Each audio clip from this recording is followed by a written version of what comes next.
नमस्कार। आज की बात में आपका स्वागत है। आज की सबसे इंटरेस्टिंग खबर उत्तर प्रदेश से आई। यहां मुख्यमंत्री योगी आदित्यनाथ ने साफ साफ कह दिया कि माफिया, दंगाई और अपराधियों की संपत्तियों पर बुलडोजर चलता रहेगा। कानून के दायरे में रहकर एक्शन पहले भी होता था, आगे भी होता रहेगा। जवाब में अखिलेश यादव ने कहा कि 2027 में जब यूपी में समाजवादी पार्टी की सरकार बनेगी तो बुलडोजर का रुख गोरखपुर की तरफ मोड़ दिया जाएगा। इसके जवाब में भी योगी ने कहा कि टीपू फिर से सुल्तान बनने के ख्वाब देख रहा है, लेकिन मुंगेरी लाल के हसीन सपने कभी पूरे नहीं होंगे। वैसे तो उत्तर प्रदेश में सिर्फ 10 असेंबली सीटों पर बाई इलेक्शन होना है, लेकिन यूपी में सियासी माहौल जम्मू कश्मीर और हरियाणा से भी ज्यादा गर्म है। योगी और अखिलेश के बीच जबरदस्त जुबानी जंग देखने को मिल रही है। आज योगी ने कहा कि बुलडोजर चलाने के लिए मजबूत दिल और साफ दिमाग चाहिए। जवाब में अखिलेश ने कहा कि बुलडोजर में दिल और दिमाग नहीं होता, स्टीयरिंग होता है। योगी ने कहा कि स्टीयरिंग संभालने के लिए भी हिम्मत चाहिए, जो माफिया के सामने नाक रगड़ने वालों में कभी नहीं आ सकती। योगी ने कहा कि यूपी में अब पूरी पारदर्शिता के साथ आरक्षण के नियमों का पालन करते हुए लाखों नौजवानों को नौकरियां दी जा रही हैं, लेकिन 2017 से पहले नौकरियों की लूट होती थी। चाचा भतीजा लूट का माल बांटते थे। अखिलेश ने फिर जवाब दिया, कहा योगी की कुर्सी खतरे में है, इसलिए बाबा जी का ब्लड प्रेशर हाई है और वो कुछ भी बोल रहे हैं। योगी ने कहा कि समाजवादी पार्टी के डीएनए में ही जातिवाद, तुष्टीकरण और करप्शन है। एक बार फिर जवाब में अखिलेश ने कहा कि योगी डीएनए का फुल फॉर्म बताएं और इसके बाद डीएनए पर बात करें। आज दिन भर योगी आदित्यनाथ और अखिलेश यादव एक दूसरे पर तीर छोड़ते रहे, कटाक्ष का खेल चलता रहा। इसका सियासी मतलब क्या है? योगी आजकल पूरे यूपी में घूम घूम कर नियुक्ति पत्र बांटने के बड़े बड़े प्रोग्राम कर रहे हैं। पार्टी के सारे नेता एक साथ एक मंच पर दिखाई दे रहे हैं। इसका क्या संदेश है? और बीजेपी की रणनीति को काउंटर करने के लिए अखिलेश यादव की रणनीति क्या है? इन सारी बातों पर चर्चा करेंगे आज की बात में, लेकिन सबसे पहले आपको दिखाता हूं आज अखिलेश और योगी के बीच बयानों के तीर कैसे चले। आज योगी आदित्यनाथ और अखिलेश यादव दोनों अलग अलग मंचों पर थे। योगी ने लखनऊ और प्रयागराज में नौजवानों को नियुक्ति पत्र बांटे और अखिलेश यादव ने लखनऊ में समाजवादी पार्टी के कार्यकर्ताओं की मीटिंग ली। योगी पर हमले की शुरुआत अखिलेश ने की। समाजवादी पार्टी की मीटिंग में अखिलेश ने कहा कि बीजेपी की सरकार में हर वर्ग परेशान है, यूपी बदहाल है, नौजवानों का भविष्य अंधेरे में है, समाजवादी पार्टी के पीडीए पर लोगों का भरोसा बढ़ा है। और फिर उन्होंने कहा कि 2027 के असेंबली इलेक्शन में बीजेपी का सफाया होगा, समाजवादी पार्टी की सरकार बनेगी और तब यूपी के सारे बुलडोजरों का रुख गोरखपुर की तरफ होगा। क्योंकि समाजवादी पार्टी की इस मीटिंग में मीडिया के कैमरे अलाउड नहीं थे, लेकिन अखिलेश ने जो कुछ कहा उसे समाजवादी पार्टी ने सोशल मीडिया पर पोस्ट कर दिया। अखिलेश की बात जग जाहिर हो गई तो योगी ने जवाब देने में देर नहीं की। योगी ने अखिलेश की 4 बातें पकड़ी: बुलडोजर, यूपी की बदहाली, पीडीए और 2027 में उनका सरकार बनाने का सपना। लखनऊ में 1300 से ज्यादा नौजवानों को नौकरी का अपॉइंटमेंट लेटर देने के बाद योगी ने कहा यूपी में अब ट्रांसपेरेंट तरीके से भर्ती हो रही है। राज्य के सभी जिलों और सभी जातियों के नौजवानों को नौकरियां दी जा रही हैं। आरक्षण के मानकों का पालन किया जा रहा है, किसी के साथ कोई भेदभाव नहीं हो रहा। लेकिन अखिलेश ने युवाओं के भविष्य को अंधेरे में डाल दिया था। इसके बाद योगी ने अखिलेश के 2027 के असेंबली इलेक्शन के बाद सरकार बनाने के दावे पर तंज किया। योगी ने कहा अखिलेश मुंगेरी लाल का हसीन सपना देख रहे हैं, टीपू सुल्तान बनना चाहते हैं, लेकिन उनका यह सपना कभी पूरा होने वाला नहीं है। न जाति का भेद, न क्षेत्र का, न किसी प्रकार का न भेद, केवल प्रतिभा और आरक्षण के नियमों का पालन करते हुए प्रतिभाशाली युवाओं को नियुक्ति की प्रक्रिया के साथ जोड़ करके आदरणीय प्रधानमंत्री जी के मिशन रोजगार के अभियान को आगे बढ़ाते हुए उत्तर प्रदेश को $1 ट्रिलियन की इकोनॉमी के लक्ष्य को प्राप्त करने की ओर तेजी के साथ आगे बढ़ाना। आप में क्षमता थी, आपका सिलेक्शन हो गया, कोई आपके मार्ग में बैरियर नहीं बना, और आपकी योग्यता और क्षमता के बाद भी अगर कोई बैरियर बनता तो उसी बैरियर को हटाने के लिए तो हम लोग हैं, ये मंच है। उनकी योग्यता और क्षमता के सामने अगर कोई बैरियर बनेगा, उस बैरियर को हटाएंगे, उस बैरियर को तोड़ेंगे, और जो लोग फिर भी बेईमानी और भ्रष्टाचार फैलाएंगे तो उनकी संपत्ति को कुड़क करके गरीबों में वितरित करने का काम भी करेंगे, कोई गुरेज नहीं करेंगे। 2017 के पहले जो लोग प्रदेश में लूट खसोट मचाए थे, आज जब उनके सपनों पर पानी फिर चुका है तो अब टीपू भी चले सुल्तान बनने। सपना देख रहे हैं, सपना देख रहे हैं। आपने देखा होगा ना, आज से 8-10 वर्ष पहले एक धारावाहिक आया था, मुंगेरी लाल के हसीन सपने। सपना देखना, वैसे भी इन लोगों को सपने ही दिखाई देते हैं। सपने देखने की इन लोगों की आदत रही है, क्योंकि तब जब जनता ने इन्हें अवसर दिया था, तब उन्होंने प्रदेश के युवाओं के भविष्य के साथ खिलवाड़ करने में कोई गुरेज नहीं की थी, पहचान का संकट खड़ा किया था। योगी ने पहले नौकरियों में भर्ती के अपने मॉडल के बारे में बताया, फिर अखिलेश के मॉडल की याद दिलाई। योगी ने कहा, पीडीए की बात करने वाले अखिलेश यादव के राज में पिछड़ों और दलितों को सरकारी नौकरी में आने का मौका ही नहीं मिला, क्योंकि उनकी नीयत साफ नहीं थी। योगी ने कहा कि अखिलेश सरकार में जब भर्ती निकलती थी तब चाचा और भतीजे में वसूली की होड़ लगती थी। यादव परिवार में वसूली के लिए एरिया बांटे जाते थे। योगी ने यादव परिवार की तुलना आदमखोर भेड़ियों से की। उन्होंने कहा, जैसा आतंक आजकल बहराइच में भेड़ियों का है, 2017 से पहले उसी तरह का खौफ यादव परिवार का था। योगी ने कहा कि लूट खसोट करने वाले ऐसे लोगों पर यूपी की जनता अब भरोसा नहीं करेगी। ये तो बिजली देने में भेदभाव करते थे, ये लोग तो सड़क बनाने में भेदभाव करते थे,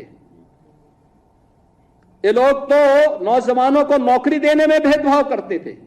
कोई कल्पना भी नहीं कर सकता। मैं भी बैठा हुआ था यहां पे, ओम प्रकाश राजभर जी मुझे बता रहे थे कि पहली बार पंचायती राज विभाग में किसी राजभर की नियुक्ति हो रही है, और मुझे लगता है तो देखिए उनकी पीड़ा, एक राजभर नौजवान की नियुक्ति, ये चीजें दिखाती हैं पारदर्शी तरीके से नियुक्ति हो रही है। आखिर वह नौजवान भी तो होगा, वह भी तो प्रदेश का हिस्सा है, क्यों नहीं उसकी नियुक्ति होनी चाहिए थी। मैं देख रहा था नियुक्ति पत्र, जब मैं देख रहा था, प्रयागराज का एक नौजवान और एक बेटी, दोनों नियुक्ति पत्र प्राप्त किए, दोनों अनुसूचित जाति से जुड़े हुए थे। इनका भी पहले अधिकार होता था, क्यों नहीं इनको नियुक्ति पत्र मिलती थी? कारण था नियत साफ नहीं थी। चाचा और भतीजे में होड़ लगती थी वसूली को लेकर के, कौन कितना वसूल कर ले। एरिया बटे हुए थे। मैं देख रहा हूं ना इस समय कुछ आदमखोर भेड़िया प्रदेश के अंदर अलग अलग जनपदों में उत्पात मचा रहे हैं, और कमोबेश यही स्थिति 2017 के पहले प्रदेश की थी। ये लोग उस समय कितनी तबाही मचाए हुए थे, किसी से छुपा हुआ नहीं है। और इनके भी एरिया बटे हुए थे वसूली के, कहीं चाचा कहीं भतीजे। महाभारत के सारे रिश्ते थे, सारे रिश्ते फेल हो जाएगा। महाभारत का दूसरा दृश्य वहां देखने को मिलता था, और वही दृश्य उस समय भी देखने को मिलता था। बहन और भाइयों, मैं तो केवल आपसे एक ही बात कहूंगा, ये जो लोग बोलते हैं इनको अवसर दिया गया था, जब उन्होंने नहीं किया है, और जब इन्हें अवसर मिला है कि वो लूट खसोट किए हैं, तो इनको फिर से ये लोग कुछ भी बोले, कभी विश्वास करने की आवश्यकता नहीं। ये लोग बोलते रहेंगे, क्योंकि इनके पास अब बोलने के सिवाय कुछ भी नहीं बचा हुआ है। योगी आदित्यनाथ ने कल भी चाचा भतीजे पर कमेंट किया था। आज उन्होंने फिर हमला किया तो अखिलेश यादव ने तुरंत जवाब दिया। अखिलेश ने कहा कि योगी को लोकसभा चुनाव की हार का सदमा लग गया है, उनकी कुर्सी खतरे में है, इसलिए वो कुछ भी बोल रहे हैं, भ्रम फैला रहे हैं। उन्होंने कहा उनके राज में भर्तियों में गड़बड़ी हुई तो योगी सरकार ने अब तक एक्शन क्यों नहीं लिया?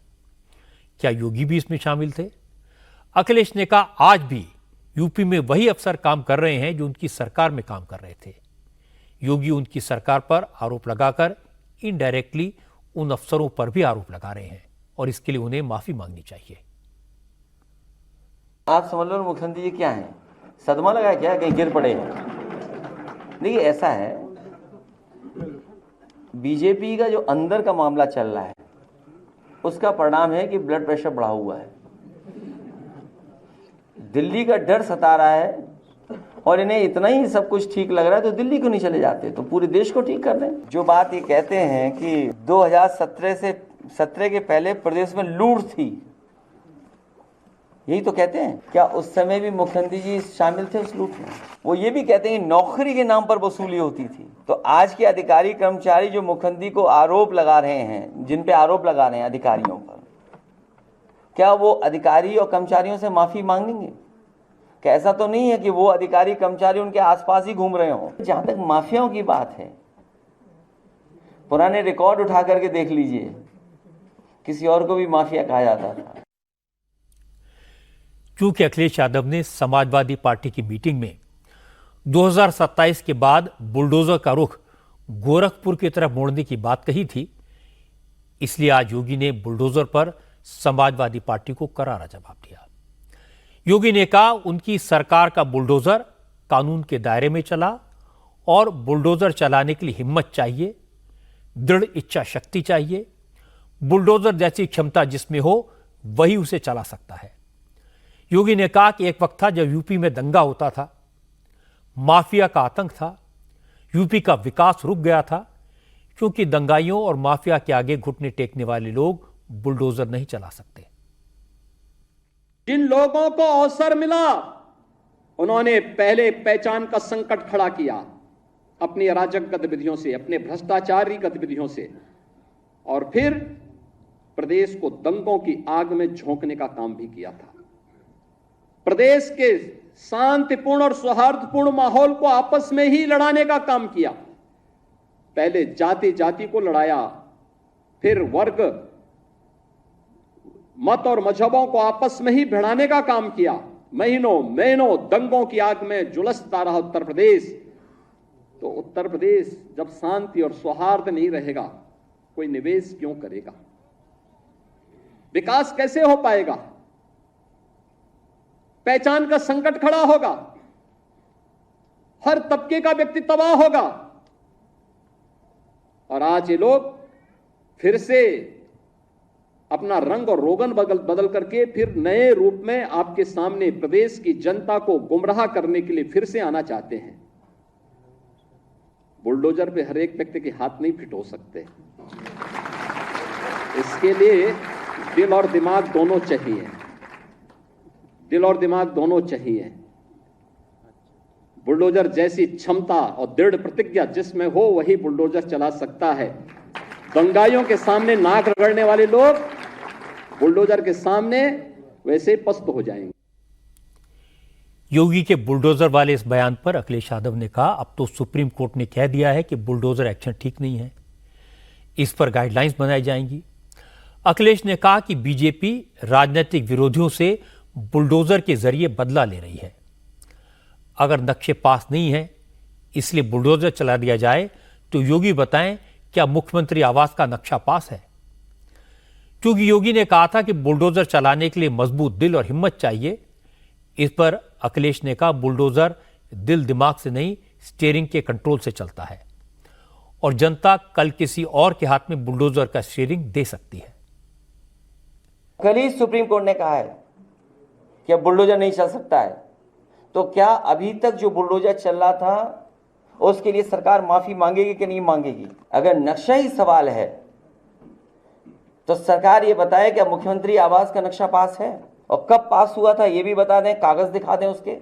इसका मतलब ये हुआ कि आपने जानबूझ करके जिनसे आपको बदला लेना था, नीचा दिखाना था और अपनी सरकार की ताकत पर, अहंकार पर आपने जानबूझ करके बुलडोजर चलाए। और जहां तक दिल और दिमाग, बुलडोजर में दिमाग नहीं होता है,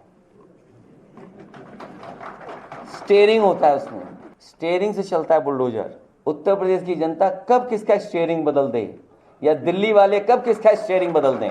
और बुलडोजर जो है, जिनके लिए बुलडोजर बल व नाइंसाफी का प्रतीक है, मैं उन्हीं को बुलडोजर की मुबारकबाद देना चाहता हूं। जिस वक्त अखिलेश ने यह बात कही उस वक्त योगी आदित्यनाथ लखनऊ से प्रयागराज पहुंच चुके थे। प्रयागराज की फूलपुर असेंबली सीट पर भी बाई इलेक्शन होना है।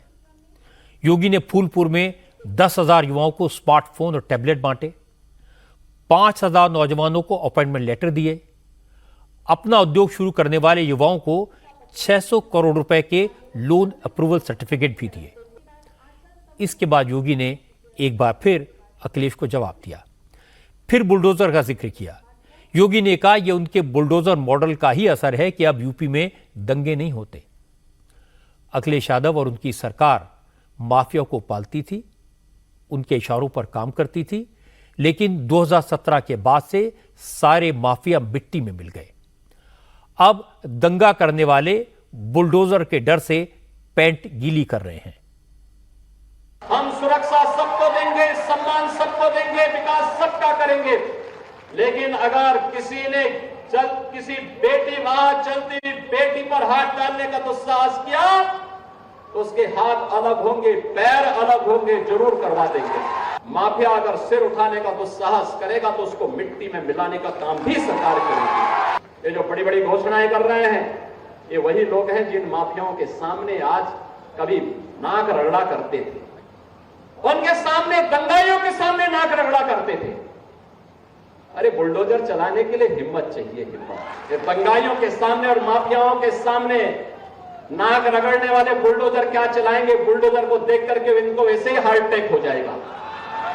ये लोग नहीं झेल पाएंगे इन बातों को। आपने 7.5 वर्ष में कहीं दंगे का नाम सुना है क्या? कहीं दंगा हुआ है क्या? और कोई दंगा कर पाएगा क्या?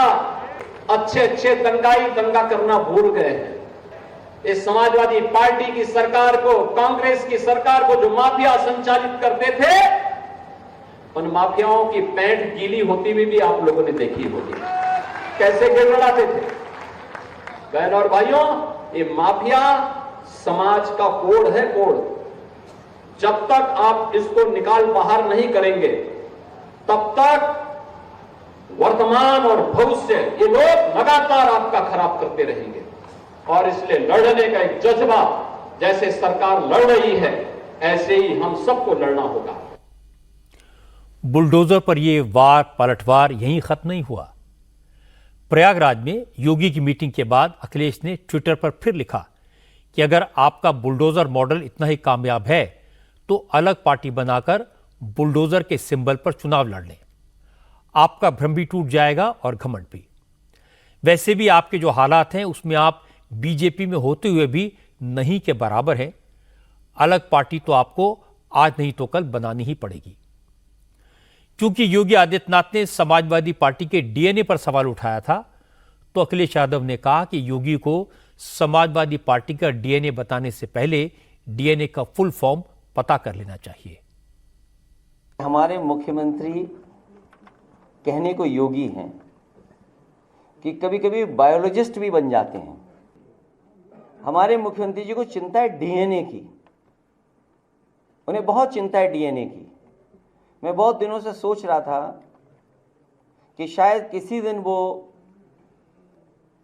जो पावर प्लांट हैं उनका नाम बोलेंगे। वो आज भी पावर प्लांट का नाम नहीं ले पा रहे हैं, और मैं दावे के साथ कहता हूं वो डीएनए तो बोल सकते हैं, लेकिन डीएनए का फुल फॉर्म नहीं बोल सकते।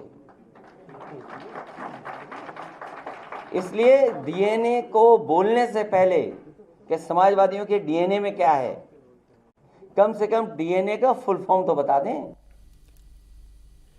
योगी और अखिलेश ने आज जो जो कहा, उनकी हर बात के पीछे एक कहानी है। जैसे टीपू अखिलेश यादव के घर का नाम है, मुलायम सिंह यादव उन्हें इसी नाम से बुलाते थे। और बुलडोजर बाबा योगी आदित्यनाथ का नाम है, यूपी में लोग उन्हें इसी नाम से बुलाते हैं। जब अखिलेश बुलडोजर गोरखपुर की तरफ मोड़ने की बात कहते हैं तो उनका इशारा योगी के मठ की तरफ होता है। और जब योगी माफिया के आगे घुटने टेकने वालों का जिक्र करते हैं तो उनका निशाना अखिलेश पर होता है। अखिलेश जब कहते हैं कि योगी की कुर्सी खतरे में है तो वो बीजेपी में टॉप लेवल पर अंदरूनी लड़ाई की तरफ संकेत करते हैं। योगी जब कहते हैं कि पहले चाचा भतीजा माल लूटते थे तो इनका इशारा अखिलेश और शिवपाल की तरफ होता है। आज के लिए जंग इसलिए इतनी ज्यादा तेज है क्योंकि यूपी में 10 सीटों पर बाई इलेक्शन होने वाले हैं। योगी और अखिलेश दोनों इन चुनावों से यूपी में अपनी अपनी सुप्रीमेसी साबित करना चाहते हैं। यूपी में तो 10 सीटों के बाई इलेक्शन का शेड्यूल अभी घोषित भी नहीं हुआ है, लेकिन जम्मू कश्मीर और हरियाणा में इलेक्शन के रंग दिखाई देने लगे हैं। अब से थोड़ी देर पहले बीजेपी ने हरियाणा विधानसभा चुनाव के लिए 67 उम्मीदवारों की पहली लिस्ट जारी कर दी। मुख्यमंत्री नायब सिंह सैनी कुरुक्षेत्र की लाडवा सीट से चुनाव लड़ेंगे। पूर्व गृह मंत्री अनिल विज को उनकी ट्रेडिशनल सीट अंबाला कैंट से टिकट दिया गया है। कुछ दिन पहले कांग्रेस छोड़कर बीजेपी में आई किरण चौधरी की बेटी और पूर्व मुख्यमंत्री बंसीलाल की पोती श्रुति चौधरी को भिवानी की तोशाम सीट से उम्मीदवार बनाया गया है। पूर्व मंत्री ओम प्रकाश धनखड़ को बीजेपी ने एक बार फिर झज्जर की बादली सीट से मैदान में उतारा है। 2019 में ओम प्रकाश धनखड़ इसी सीट पर कांग्रेस के कुलदीप वत्स से हार गए थे। केंद्रीय मंत्री राव इंद्रजीत सिंह की बेटी आरती राव को बीजेपी ने महेंद्रगढ़ की अटेली सीट से प्रत्याशी बनाया है। वहीं आदमपुर से पूर्व मुख्यमंत्री भजन लाल के पोते और कुलदीप बिश्नोई के बेटे भव्य बिश्नोई को फिर से टिकट दिया गया है। बीजेपी ने पूर्व मंत्री कैप्टन अभिमन्यु सिंह को एक बार फिर से हिसार की नारनौल सीट से टिकट दिया है। 2019 में कैप्टन अभिमन्यु इस सीट पर जननायक जनता पार्टी के राम कुमार गौतम से चुनाव हार गए थे। बीजेपी ने रोहतक की गढ़ी सापला किलोई सीट से मंजू हुड्डा को अपना उम्मीदवार बनाया है। इस सीट से पूर्व मुख्यमंत्री और कांग्रेस के बड़े नेता भूपेंद्र सिंह हुड्डा चुनाव जीतते रहे हैं।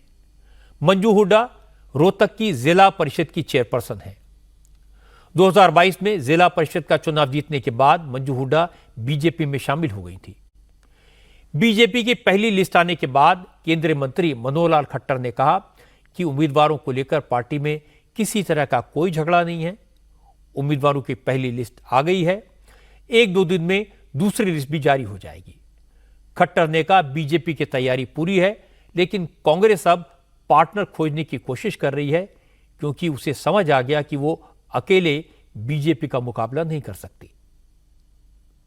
चुनाव एक रणनीति का विषय होता है और उसमें रणनीति में तिथि जो है एक मुख्य भूमिका अदा करती है कि किस दिन करना चाहिए। उस हिसाब से हमको ये लगता है कि आज की तारीख 4 तारीख को ये घोषणा करेंगे ताकि कल से नॉमिनेशन शुरू हो जाए। तो उसी हिसाब से इसकी आज की तिथि तय की गई थी। कोई अनबन नहीं है, कोई किसी प्रकार का मनमुटाव नहीं है। 22 जो सीटें बची, 23 सीटें जो बची हैं उसका भी एक आध दिन के अंदर उसको फाइनल करके दूसरी सूची भी जारी कर दी जाए। कांग्रेस की अपनी कमजोरी वो इसी बात में से ध्यान में आती है कि कल तक तो न तो आम आदमी पार्टी इस बात के लिए तैयार थी कि हम कांग्रेस का गठबंधन करेंगे, न कांग्रेस इस बात के लिए तैयार थी कि हम किसी से गठबंधन करेंगे। जो लोग कहते थे कि हम सब अपनी सीटें अपने दम पर लड़ेंगे, उनका दम देखने को मिल गया है कि अब एक नहीं 2-2 पार्टियों के साथ वो गठबंधन कर रहे हैं। निश्चित रूप से वहाँ एक भगदड़ जो मचने वाली है, उस भगदड़ मचने के कारण से उनकी जो जीत है वो कहीं सुनिश्चित नहीं है। सब लोग एक दूसरे लड़ाई लड़ेंगे, इसका लाभ भारतीय जनता पार्टी को मिलेगा। बीजेपी की लिस्ट से यह तो साफ है कि कैंडिडेट का सिलेक्शन सिर्फ जीत को संभाल कर रखा गया है, पैमाना सिर्फ विनर है। पार्टी ने सभी बड़े नेताओं को एडजस्ट किया, जो नाराज थे उनकी नाराजगी दूर की। जिन नेताओं के परिवार वाले चुनाव जीत सकते थे उन्हें टिकट दिया। किरण चौधरी की बेटी श्रुति और राव इंद्रजीत सिंह की बेटी आरती इसका उदाहरण है। जातिगत समीकरणों का भी ध्यान रखा गया है, लेकिन रणजीत सिंह चौटाला का टिकट काटकर यह मैसेज भी दिया गया कि चुनाव से पहले बयानबाजी करके अगर कोई प्रेशर बनाएगा तो पार्टी पर उसका कोई असर नहीं होगा। इसीलिए मनोहर लाल खट्टर ने कहा कि बीजेपी ने अपना घर संभाल लिया है, अब कांग्रेस पार्टनर खोज रही है। खट्टर ने यह बात इसलिए कही क्योंकि कांग्रेस अभी भी असमंजस में है कि हरियाणा में केजरीवाल की पार्टी के साथ अलायंस करे या ना करे। दोनों पार्टियों के बीच बात चल रही है, सीटों के बंटवारे पर चर्चा हो रही है, लेकिन अभी तक कोई फैसला नहीं हुआ है। आज हरियाणा कांग्रेस के प्रभारी दीपक बाबरिया ने आम आदमी पार्टी के सांसद राघव चड्ढा के साथ सीटों के बंटवारे को लेकर लंबी बातचीत की। पता लगा कि आम आदमी पार्टी हरियाणा में 10 सीटें मांग रही है, लेकिन कांग्रेस 2-3 से ज्यादा सीटें देने को तैयार नहीं है। इस पर बात अटकी हुई है। राघव चड्ढा के साथ मुलाकात के बाद दीपक बाबरिया ने कहा कि उनकी पार्टी बीजेपी को हराने की नीयत से आम आदमी पार्टी के साथ गठबंधन तो करना चाहती है, लेकिन अलायंस तभी होगा जब सीटों के मामले में दोनों पार्टियों की राय बन जाए। दीपक बाबरिया ने कहा कि कांग्रेस आम आदमी पार्टी को बहुत ज्यादा सीटें नहीं दे सकती, मामला सिंगल डिजिट तक लिमिटेड रहेगा।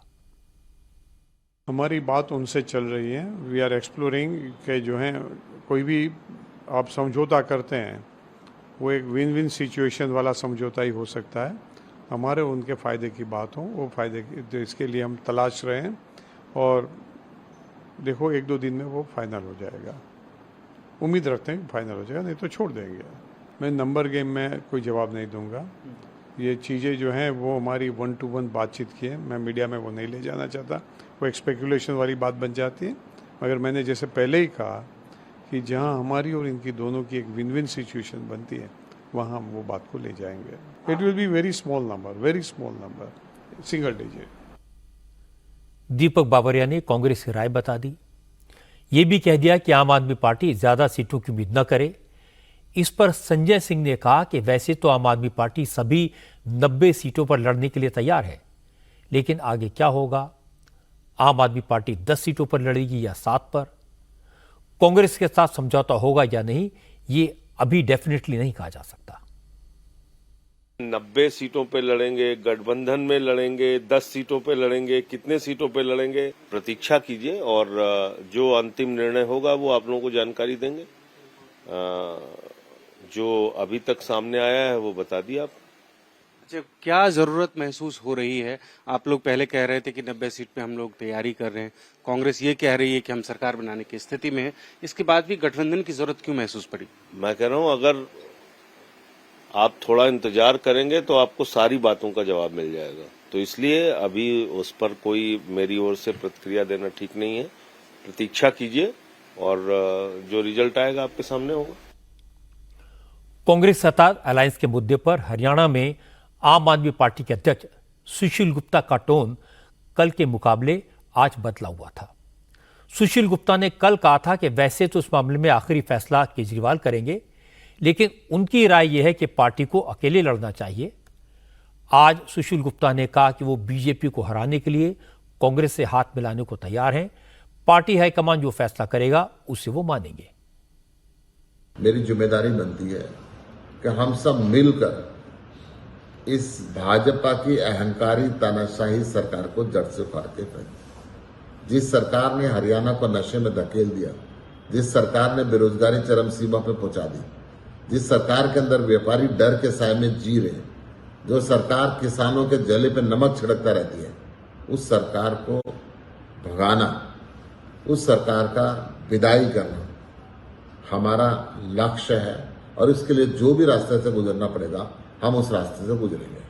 आम आदमी पार्टी हरियाणा 90 के 90 सीटों पर तैयारी कर रही है, परंतु ये समझौते की खबरें आ रही हैं, ये हमारे विषय नहीं है, ये आलाकमान का विषय है, ये अरविंद केजरीवाल का विषय है। हमारा आलाकमान जो निर्देश हमें देगा हम उसका पालन करेंगे। दिल्ली में कांग्रेस के नेता सीटों के बंटवारे पर आम आदमी पार्टी के नेताओं से बात कर रहे हैं, लेकिन पंजाब विधानसभा में विपक्ष के नेता और पंजाब में कांग्रेस के सीनियर लीडर प्रताप सिंह बाजवा ने कहा कि कांग्रेस आम आदमी पार्टी से जितना दूर रहे कांग्रेस के लिए उतना ही अच्छा होगा। बाजवा ने कहा कि कांग्रेस ने जहां जहां आम आदमी पार्टी के साथ हाथ मिलाया वहां वहां कांग्रेस को नुकसान हुआ। जहां जहां कांग्रेस अकेले लड़ी वहां वहां मजबूत हुई। इसलिए हरियाणा में भी कांग्रेस को केजरीवाल की पार्टी के साथ गठबंधन नहीं करना चाहिए। मेरा पर्सनल व्यू है कि इनके साथ जितनी दूरी रखें उतनी ही हमें अच्छी रहेगी। पंजाब में हमने ये बात साबित कर दी, ये 92 से 32 पर आ गए और 32 पर आने के बावजूद इनका जो तौर तरीका है वो आपके सामने भगवान भूला हुआ है इनको। और इसीलिए मैं कहता हूं कि आगे हमने इनके साथ हरियाणा में, गुजरात में और दिल्ली में इकट्ठे इनसे अलायंस में इलेक्शन लड़ी और नेट रिजल्ट 0 था।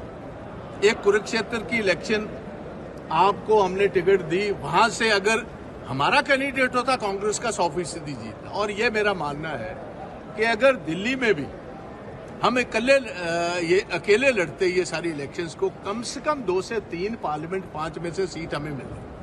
तो मगर आप पार्टी हाईकमांड क्या इंडिया ब्लॉक को साथ रखना चाहता है, क्या उनकी अपनी सोच है? देखिए उनकी सोच है ऑल इंडिया लेवल की, हमारी सोच है स्टेट लेवल। मैं अपने हिसाब से बताता हूं कि इनसे जितनी दूरी रखोगे उतना ही अच्छा।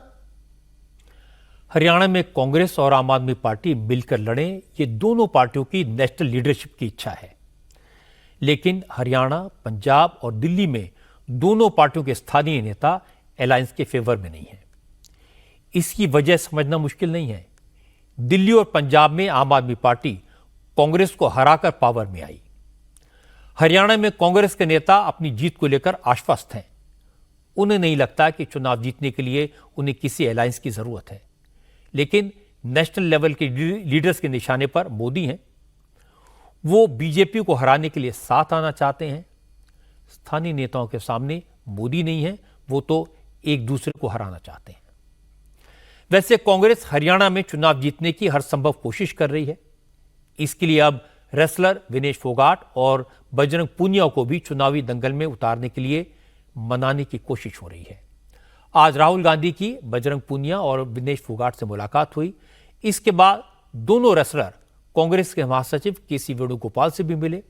चर्चा यह है कि कांग्रेस ने विनेश फोगाट को चरखी दादरी, बाढ़ड़ा और जुलाना में से किसी एक सीट पर चुनाव लड़ने का ऑफर दिया है। चरखी दादरी विनेश फोगाट का होम डिस्ट्रिक्ट है, जबकि विनेश फोगाट का गांव बलाली बाड्डा विधानसभा में आता है। इसी गांव में विनेश फोगाट ने परिवार के साथ कुश्ती सीखी और जुलाना विधानसभा क्षेत्र में विनेश की ससुराल है। बजरंग पूनिया को कांग्रेस ने बहादुरगढ़ या भिवानी से चुनाव लड़ने का ऑप्शन दिया है। दोनों सीटों पर जाट वोटर्स का दबदबा है। लेकिन बजरंग पूनिया झज्जर के बादली या फिर सोनीपत से चुनाव लड़ना चाहते हैं। कांग्रेस की दिक्कत यह है कि इन दोनों सीटों पर कांग्रेस के सिटिंग विधायक काफी मजबूत स्थिति में हैं और कांग्रेस उनका टिकट काटकर बजरंग पूनिया को उम्मीदवार नहीं बनाना चाहती। हालांकि विनेश फोगाट और बजरंग पूनिया ने कांग्रेस को अभी तक कोई साफ साफ जवाब नहीं दिया है कि वो चुनाव लड़ेंगे या नहीं। हरियाणा कांग्रेस के इंचार्ज दीपक बाबरिया ने कहा कि बजरंग पूनिया और Vinesh Phogat direct party high command के कांटेक्ट में हैं और उनको चुनाव लड़ने का फैसला हाईकमान ही लेगा। वेणुगोपाल जी की उनके साथ क्या चर्चा हुई उसका मुझसे अभी अंदाज नहीं है, मगर जो कुछ भी सॉल्यूशन होगा वो बेहतर और सबको स्वीकार्य, यानी कि उनको भी स्वीकार्य, अच्छा लगे। और अल्टीमेटली द गोल इज के बीजेपी को हराना है, तो इसी प्रकार का सॉल्यूशन ढूंढने का हमारा प्रयास रहेगा। यानी वो चुनाव लड़ेंगे आपकी पार्टी से? देखो संभव बनता है तो लड़ेंगे। सर कोई पर्टिकुलर मेरी नॉलेज में नहीं है, क्योंकि वो negotiations it is held at the Venugopal ji level. उन्होंने क्या ऑफर किया नहीं किया, प्रदेश के लीडरों से भी सब कुछ बात करके क्या होगा, और that is something, it is not a media का डिबेट वाला मामला नहीं है। विनेश फोगाट के प्रति लोगों की सहानुभूति है। लोगों के दिलो दिमाग में वो एक हीरो हैं। जिस तरह से उन्होंने दिल्ली में कुश्ती संघ के खिलाफ आंदोलन किया, जिस तरह पुलिस ने आंदोलन को सप्रेस करने की कोशिश की, जिस तरह से पहलवानों को सड़क पर घसीटा गया, जिस तरह से बृजभूषण शरण सिंह ने अपने तेवर दिखाए, इनसे विनेश और बाकी पहलवानों को लोगों की और भी सिंपैथी मिली। इसके बाद विनेश जिस तरह से ओलंपिक्स में कुश्ती लड़ी और सिर्फ 100 ग्राम वजन कम होने के कारण गोल्ड मेडल से चूक गई, उसने विनेश को हीरो बना दिया। कांग्रेस विनेश के प्रति लोगों के इसी प्यार और इमोशन को इलेक्शन में भुनाना चाहती है और इसमें कुछ गलत भी नहीं, क्योंकि जो पॉपुलर होगा, जो चुनाव जीत पाए, उसी को टिकट दिया जाता है। लेकिन एक परेशानी यह है कि विनेश का परिवार चाहता है कि विनेश राजनीति के दंगल में उतरने के बजाय कुश्ती के अखाड़े में रहें, अगले ओलंपिक में देश के लिए मेडल जीतें। अब फैसला विनेश को करना है। हरियाणा के अलावा जम्मू कश्मीर में भी चुनावी माहौल गर्म है। कैंपेन शुरू हो गया। आज जम्मू के रामबन में राहुल गांधी की पहली इलेक्शन रैली हुई। इस रैली में राहुल ने फिर वही बातें दोहराई। देश में विचारधाराओं की लड़ाई चल रही है, बीजेपी नफरत फैला रही है, कांग्रेस मोहब्बत की दुकान है और बीजेपी का मुकाबला कर रही है। पूरे देश में बीजेपी के लोग, आरएसएस के लोग नफरत फैला रहे हैं, हिंसा फैला रहे हैं, डर फैला रहे हैं। तो लड़ाई दो विचारधाराओं के बीच में है। एक तरफ नफरत, हिंसा, डर, दूसरी तरफ मोहब्बत, रिस्पेक्ट, इज्जत। वो तोड़ते हैं, हम जोड़ते हैं। पहले नरेंद्र मोदी जी छाती फैला के आते थे, अब नरेंद्र मोदी जी ऐसे आते हैं। पहले बड़े बड़े भाषण करते थे, इस बार पार्लियामेंट में घुसने से पहले उन्होंने अपने सिर पर कॉन्स्टिट्यूशन को रखा, फिर गए अंदर। राहुल ने अडानी अंबानी की बात की, नरेंद्र मोदी पर एक बार फिर उद्योगपतियों को फायदा उठाने का इल्जाम लगाया। इसके बाद कहा कि बीजेपी ने जम्मू कश्मीर के लोगों का हक छीना है। जम्मू कश्मीर में फिर से पूर्ण राज्य का दर्जा होना चाहिए। कांग्रेस की सरकार बनी तो जम्मू कश्मीर को फिर से पुराने अधिकार लौटाए जाएंगे। राहुल गांधी ने कहा कि कांग्रेस ने जम्मू कश्मीर में राजशाही खत्म करके लोकतंत्र को स्थापित किया, लेकिन बीजेपी ने यहां पर एलजी के रूप में एक राजा को राज करने के लिए बिठा दिया। एक बार फिर इस थोपी गई राजशाही को उखाड़ फेंकना है। हिंदुस्तान के इतिहास में पहली बार स्टेटहुड छीना गया है। यूनियन टेरिटरी को स्टेट बनाया गया था। स्टेट को बांटकर दो स्टेट बनाए गए। तेलंगाना बना, छत्तीसगढ़ बना, उत्तराखंड बना, अरुणाचल को स्टेट बनाया गया। मगर पहली बार हिंदुस्तान के किसी स्टेट को रद्द करके लोगों का जो हक है वो छीना गया। आपका सिर्फ स्टेट नहीं छीना गया, आपके अधिकार, आपका धन, सारा का सारा आपसे छीना जा रहा है। 1947 में हमने राजाओं को हटाकर लोकतांत्रिक सरकार बनाई। हमने देश को कॉन्स्टिट्यूशन दिया। आज जम्मू कश्मीर में राजा बैठा हुआ है, उसका नाम एलजी है, मगर वो है राजा। तो सबसे पहले जम्मू कश्मीर को जो स्टेटहुड है वो वापस देना है। जम्मू के रामबन से राहुल गांधी कश्मीर के अनंतनाग पहुंचे। अनंतनाग में राहुल गांधी की रैली में नेशनल कॉन्फ्रेंस के अध्यक्ष डॉक्टर फारूक अब्दुल्ला भी शामिल हुए। जम्मू कश्मीर में कांग्रेस और नेशनल कॉन्फ्रेंस का अलायंस है। आज जिन दो सीटों पर राहुल गांधी ने कैंपेन किया, ये दोनों सीटें कांग्रेस के कोटे में हैं। दोनों रैलियों में राहुल ने बीजेपी पर लोगों को बांटने और नफरत फैलाने का इल्जाम लगाया। राहुल के इस आरोप का जवाब दिया केंद्रीय मंत्री डॉक्टर जितेंद्र सिंह ने। जितेंद्र सिंह ने कहा कि नरेंद्र मोदी ने आर्टिकल 370 हटाकर जम्मू कश्मीर की फिजा बदल दी है और यह बात कांग्रेस और उसके साथी दलों को पच नहीं रही है, क्योंकि उनकी वंशवादी राजनीति अब चल नहीं रही। डॉक्टर जितेंद्र सिंह ने कहा कि जम्मू कश्मीर के बदले हालात से कांग्रेस घबरा गई है, इसीलिए राहुल गांधी बीजेपी और आरएसएस पर झूठे इल्जाम लगा रहे हैं।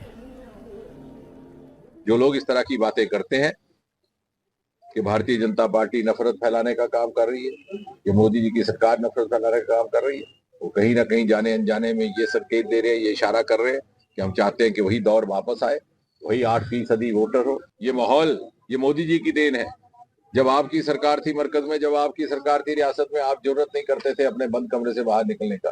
आप ही की सरकार मजबूर रखी थी कि आप बाहर नहीं जा सकते थे। आज मोदी जी की सरकार के चलते आपको इस तरह की आजादी है कि आप खुली फिजा में घूम सके। लेकिन हुआ क्या है कि 30 बरस तक उस दहशत की आड़ में 8-10% वोट की उस बराए राम जमहूरियत के पर्दे में पुश्त दर पुश्त कांग्रेस पार्टी अपनी सियासत चलाती रही। अनंतनाग में राहुल की रैली में फारूक अब्दुल्ला तो मौजूद थे, लेकिन उमर अब्दुल्ला नहीं आए, क्योंकि जिस वक्त अनंतनाग में राहुल की रैली हो रही थी उस वक्त उमर अब्दुल्ला गांदरबल में नॉमिनेशन फाइल कर रहे थे। 2014 के चुनाव में नेशनल कॉन्फ्रेंस ने गांदरबल सीट से इशफाक अहमद कुरैशी को टिकट दिया था। वो चुनाव जीते भी थे। हालांकि 2008 तक ये सीट अब्दुल्ला परिवार की खानदानी सीट मानी जाती है। 2002 में उमर अब्दुल्ला गांदरबल से विधानसभा का पहला इलेक्शन जीते थे, लेकिन 2008 में वो चुनाव हार गए थे। इस सीट पर उमर अब्दुल्ला के दादा शेख अब्दुल्ला 1977 में विधायक रहे। फिर उमर के पिता फारूक अब्दुल्ला भी 1983 से 1996 तक इसी सीट से चुनाव जीतते रहे। अब 16 साल के बाद उमर अब्दुल्ला फिर से इस सीट से किस्मत आजमाने के लिए उतरे हैं।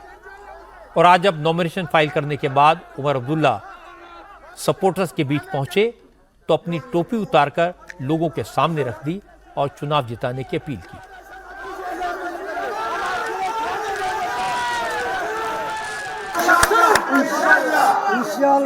अगर हमारी अल्लाह ताला के यहाँ पर हमारी नजर और हमारा भरोसा पूरा रहा, इंशाल्लाह जीत हमारी। ऐसा लगता है कि उमर अब्दुल्ला ने गांदरबल के वोटर के सामने टोपी इसलिए उतारी क्योंकि उन्हें इस सीट से जीत का पूरा भरोसा नहीं है।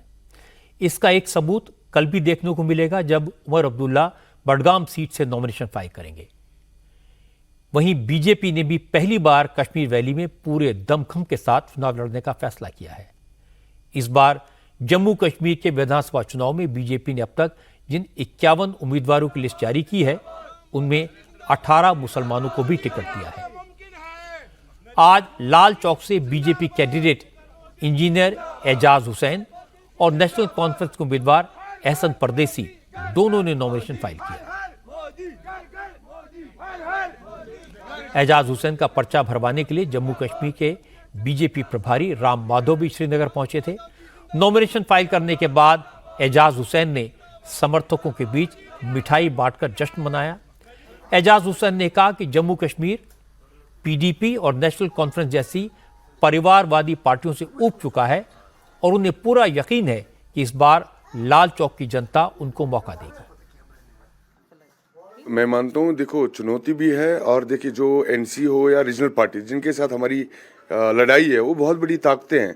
उनके पास पैसा भी है, उनके पास रिसोर्सेज भी है, उनके पास एडमिनिस्ट्रेशन भी है, उनको कहीं ना कहीं एडमिनिस्ट्रेटिव सपोर्ट भी रहा है। मैं बोलता हूँ एनसी और पीडीपी को देने के लिए कुछ है नहीं, वो लोग कुछ दे नहीं सकते लोगों को और वो हमेशा डर की राजनीति करना चाहते हैं। मुझे बोलो, जब धारा 370 हटी, क्या खाली मुसलमान रहते थे यहाँ जम्मू कश्मीर में? यहाँ सिख भी रहते थे, यहाँ पंडित भी रहते थे, यहाँ हिंदू भी रहते थे। तो ये किसी मजहब को लेके हमने कोई आर्टिकल हटाने से कोई किसी मजहब का अपमान नहीं हुआ। मैं मानता हूँ ये हमारे देश हित में बहुत ज़्यादा ज़रूरी था और जो भी निर्णय सेंट्रल गवर्नमेंट ने ले लिया वो बहुत ही अच्छा निर्णय था। और जो आप मैनिफेस्टो की बात करते हो, अगर आप बाकी पॉलिटिकल पार्टीज की मैनिफेस्टो देखोगे उसमें डर देखोगे, उसमें डराने वाली बात देखोगे कि हम जी 370 लाएंगे, हम जी 35 ये लाएंगे, हम जी लोगों की इज्जत लाएंगे। लेकिन मैं आप सबको बताना चाहता हूँ हमारी बहनें का इज्जत तब होगा जब उनके घरों में पानी होगा। अब जो लोग हैं अब उनकी आजमाइश है, मेरी भी आजमाइश है। मैं मानता हूँ लोग मुझे इस बार इंशाल्लाह मौका दे देंगे। इसके बाद बीजेपी के जम्मू कश्मीर प्रभारी राम माधव ने नेशनल कॉन्फ्रेंस पर बड़ा इल्जाम लगाया। राम माधव ने कहा कि चुनाव जीतने के लिए नेशनल कॉन्फ्रेंस और पीडीपी पूर्व आतंकवादियों की मदद ले रहे हैं। राम माधव ने कहा कि जो लोग आतंकवादी रह चुके हैं वो ही आज नेशनल कॉन्फ्रेंस और पीडीपी के लिए प्रचार कर रहे हैं, लेकिन जनता दहशतगर्दों के इन हमदर्दों को खारिज करेगी और बीजेपी की अगुवाई में नई लीडरशिप को मौका देगी। पुराने दिनों की तरफ, पुरानी मुसीबतों की तरफ ले जाने के लिए जो मैनिफेस्टो लेकर आए हैं एनसी वाले, पीडीपी वाले और तमाम लोग जो खुलकर मिलिटेंटों का मदद लेकर चुनाव लड़ रहे हैं, जो एक्स मिलिटेंट है, मैं देख रहा हूं, मेरे पास जानकारी आ रही है, खुलकर एनसी पीडीपी के कैंडिडेट के लिए कैंपेन में जुट गए हैं। यानी पुरानी बुरी हालात को वापस लेने के लिए जो पार्टियां चुनाव में उतरे हैं उनको डिफीट करना पड़ेगा।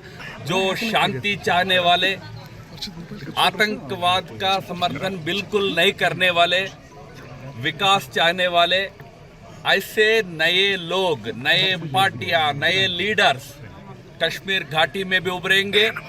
जम्मू में शांति, अमन, विकास का प्रतिनिधित्व करने वाला भारतीय जनता पार्टी उभरेगी।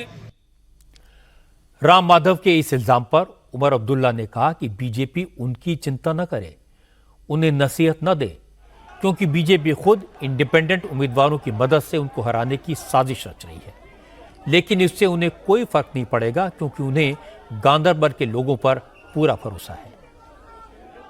माहौल में तो तब्दीली आई है, लोग बेसब्री से इस इलेक्शन का इंतज़ार कर रहे थे। 2008 के बाद ये पहला मौका हमें होगा अपनी हुकूमत का। मेरे वर्करों में भी एक जोश, एक जज्बा है, क्योंकि वो जानते हैं कि दिल्ली के तरफ से मुकम्मल कोशिशें की जाएंगी हमें यहाँ नाकामयाब करने के लिए। लेकिन जिस तंजीम में ऐसी फ़ौज हो, जिस फ़ौज में इस तरह का जोश हो, मुझे नहीं लगता हमें किसी चीज़ से घबराने की ज़रूरत है। राम माधव ने यह आरोप लगाया कि नेशनल कॉन्फ्रेंस और पीडीपी की पार्टी में एक्स मिलिटेंट्स हैं, उनके समर्थन से वो चुनाव लड़ रहे हैं। क्या कहेंगे आप उमर साहब? ना पहले देखें कौन कौन से उम्मीदवार मैदान में उतरते हैं, फिर हम इस पे बात करेंगे कि बीजेपी वाले किन किन की मदद ले रहे हैं। ना वो आप भी जानते हो, मैं भी जानता हूँ कि इंडिपेंडेंट्स और इन लोगों में किन किन को आज शामिल किया गया है।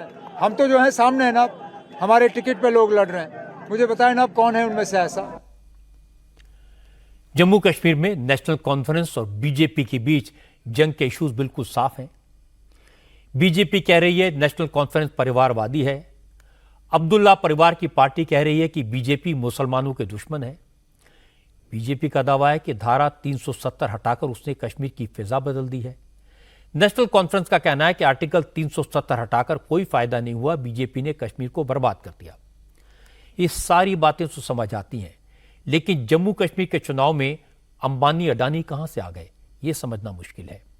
राहुल गांधी ने उद्योगपतियों का जिक्र तो कर दिया, लेकिन यह नहीं बताया कि आर्टिकल 370 पर उनका स्टैंड क्या है। इसे हटाना ठीक था या इसे वापस लाना ठीक होगा। चुनावी माहौल तो महाराष्ट्र में भी बनने लगा है। महाविकास आघाड़ी में और महायुति में दोनों जगह नेताओं की मीटिंग्स का दौर चल रहा है। इस बीच आज महाविकास आघाड़ी के सबसे बड़े नेता शरद पवार ने नितिन गडकरी की तारीफ करके सबको चौंका दिया। शरद पवार ने कहा कि नितिन गडकरी जो भी काम करते हैं पूरी लगन से करते हैं, पूरी मेहनत से करते हैं और उनके काम की क्वालिटी का लेवल भी अच्छा होता है। चूंकि सिंधुदुर्ग में छत्रपति शिवाजी महाराज की मूर्ति गिरने पर नितिन गडकरी ने कमेंट किया था कि अगर शिवाजी महाराज की स्टैच्यू स्टेनलेस स्टील की होती तो कभी नहीं गिरती। गडकरी के इसी बयान पर शरद पवार ने कहा कि गडकरी ने जो भी कहा सोच समझकर कहा होगा, एक्सपर्ट की राय लेकर कहा होगा, वो यूं ही कुछ नहीं कहते।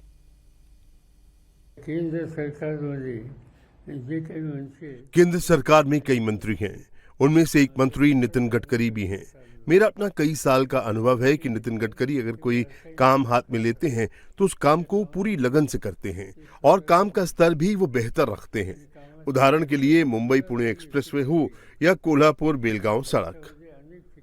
इसके अलावा आज देश में कई अच्छी सड़कें बन रही हैं और इसमें नितिन गडकरी का योगदान है। ये बात मैंने पार्लियामेंट में भी कही थी। इसमें कोई राजनीति लाने की जरूरत नहीं है। इसलिए नितिन गडकरी ने अगर कहा होगा तो जरूर जानकारों की राय लेकर ही कहा होगा, ऐसा मुझे लगता है। अब मैं आपको नितिन गडकरी वो बात भी सुनवा देता हूं जिसकी तारीफ शरद पवार ने की। असल में नितिन गडकरी दिल्ली में फिक्की के एक प्रोग्राम में थे। यही उन्होंने कहा कि मंत्री को, अफसरों को, ठेकेदारों की हर बात पर आंख मूंद कर भरोसा नहीं करना चाहिए, क्योंकि ठेकेदार अपने फायदे के लिए कई बार झूठ बोलते हैं। गडकरी ने कहा कि वो ठेकेदार की बात पर यकीन करके धोखा खा चुके हैं। धोखा खाने के बाद ही उन्होंने फैसला किया था कि समंदर से 30 किलोमीटर के दायरे में जो भी ब्रिज बनाए जाते हैं उसमें स्टेनलेस स्टील का इस्तेमाल करना चाहिए। और इसी के साथ उन्होंने ये भी कह दिया कि अगर छत्रपति शिवाजी महाराज की मूर्ति स्टील की बनी होती तो कभी न गिरती। मैं 3 साल से पीछे पड़ा हूं कि समुद्र के बाजू में जो ब्रिज बनते हैं उसमें स्टेनलेस स्टील का ही उपयोग करना चाहिए, क्योंकि मुझे मालूम है जब मुंबई में 55 फ्लाईओवर बना रहा था तो एक व्यक्ति ने मुझे मूर्ख बनाया था। उसने एक पाउडर कोटिंग करके हरे रंग का लोहा देके बोला ये रस्ट नहीं लगेगा। मैं विश्वास रखा, लगाया, रस्टिंग हुआ। तो अभी ऐसा है कि जहां 30 किलोमीटर समुद्र के बाजू में है वहां स्टेनलेस स्टील यूज किए बिना पर्याय नहीं है। अगर वो शिवाजी का पुतला अगर स्टेनलेस स्टील यूज होता तो 100% वो नहीं देता। आप मुंबई में देखो, कितना भी अच्छा काम करो, समुद्र के बाजू में जो बिल्डिंग है वो जल्दी उसमें रस्टिंग लग जाता है। नितिन गडकरी ने शिवाजी महाराज की मूर्ति को लेकर समझदारी की बात की। उन्होंने अपने अनुभव से बताया कि जब समुद्र के करीब निर्माण किया जाता है तो किन बातों का ध्यान रखा जाना चाहिए। महाराष्ट्र में कई नेताओं ने इस मूर्ति के गिरने को लेकर सिर्फ सियासत की, मूर्ति के गिरने का राजनीतिक फायदा उठाने की कोशिश की। बीजेपी के महाराष्ट्र के बाकी नेता भी इसी चक्कर में फंस गए, लेकिन नितिन गडकरी ने पते की बात की और यही बात उन्हें बाकी नेताओं से अलग बनाती है। इस समय कोलकाता के ज्यादातर इलाकों में अंधेरा है। आर्जिकल मेडिकल कॉलेज के डॉक्टर्स की कॉल पर कोलकाता के लोग लाइट्स ऑफ करके कैंडल लाइट जलाकर जघन्य अपराध की शिकार ट्रेनी डॉक्टर और उसके परिवार के लिए इंसाफ की मांग कर रहे हैं। इस मांग को कॉलेज के छात्र और वहां के रेजिडेंट डॉक्टर्स लगातार प्रोटेस्ट के जरिए सपोर्ट कर रहे हैं। डॉक्टर्स की कॉल पर रात 9 बजे से रात 10 बजे तक कोलकाता में आर्जिकल मेडिकल कॉलेज के बाहर श्याम बाजार, विक्टोरिया मेमोरियल और तमाम जगहों पर लाइट्स बंद रखी गई हैं। हर जगह कैंडल जलाई जा रही हैं। आर्जिकल मेडिकल कॉलेज के जूनियर डॉक्टर्स अंधेरे में मोबाइल फोन की लाइट्स ऑन करके मार्च निकाल रहे हैं। पश्चिम बंगाल के गवर्नर सीवी आनंद बोस ने भी राजभवन की लाइट्स ऑफ करवा दी और राजभवन में कैंडल जलाकर डॉक्टर्स के प्रोटेस्ट को सपोर्ट किया। इससे पहले आज दिन में कोलकाता की सड़कों पर डॉक्टर्स के प्रोटेस्ट को सपोर्ट करने का अनूठा अंदाज दिखा। आज स्विगी और जोमेटो जैसी होम डिलीवरी सर्विसेज में काम करने वाले हजारों डिलीवरी बॉयज ने लाल शर्ट पहनकर रैली निकाली। हजारों बाइक पर सवार ये डिलीवरी बॉयज ट्रेनी डॉक्टर को न्याय और डॉक्टर्स की सुरक्षा के लिए नारे लगा रहे थे। क्योंकि डिलीवरी बॉयज की रैली प्री प्लान नहीं थी, इसलिए न किसी को खबर थी, न पुलिस का इंतजाम था, न रूट तय था। इसलिए जब हजारों डिलीवरी बॉय सड़कों पर दिखे तो लोग भी हैरान रह गए।